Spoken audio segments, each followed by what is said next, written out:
All right, I'm working on my 66 Buick Electra 225 Coupe.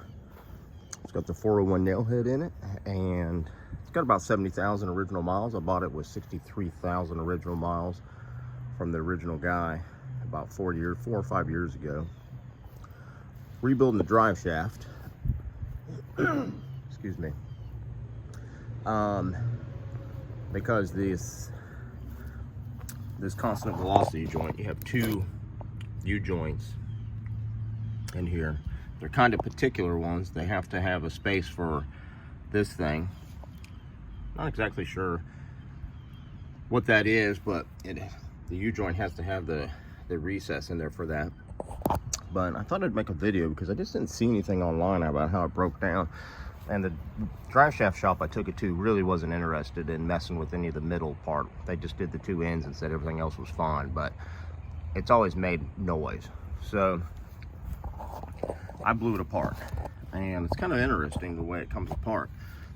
That's the upper bracket on the car for the carrier support bearing, and this bolts to that bracket. This rubber isolator right here slides in here, but there's a bearing in here that you can press out. Here's the bearing. It's obtainable on Rock Auto. So I pressed a new bearing in.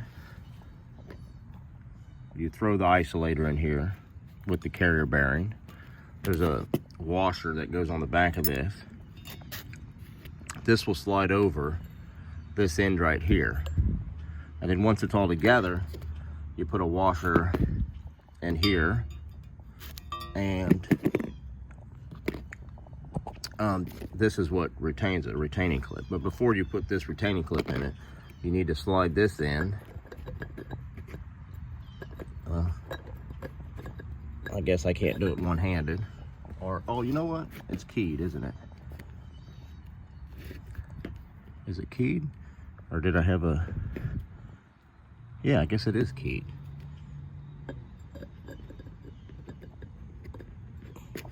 Well, I'll have to look at that in a minute. Okay. Well, I'm sure it goes in there because it came out.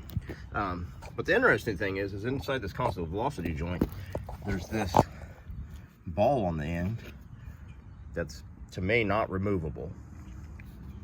And this goes in here, like so, and just slides in and gives it the pivot point.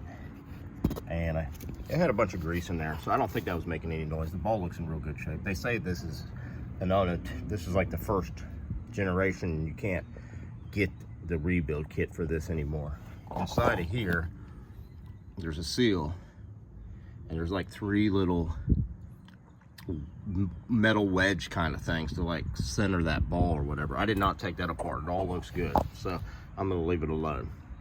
So yeah, this is what it looks like. When I originally took all this apart, I thought I needed to find something like this with it all one piece, but not the case. It blows apart. So but yeah, so the ends are done. I'll put it all back together, and I thought the carrier bearing was making noise, and it's got some couple dry spots in it, but I think 2 of these U-joints were blown out, missing needle bearings. One of them didn't have any needle bearings in it at all, so I think that was all my clicking sound, and it was echoing through the drive shaft. It sounded like you were hitting something on the exhaust, because I do have the car lower 3 inches, so, but maybe that'll help somebody out when they're looking at this stuff. It seems a little not just universal, because I bought some other parts and they were completely wrong for the carrier bearing. The stuff for the Cadillacs don't seem to work on this car, even though it's very similar. So I guess that's it for now.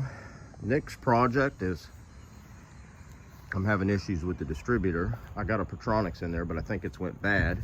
So I'm gonna swap out and put an HEI on it, see how that works. So, all right, good luck guys. Hope this helps somebody.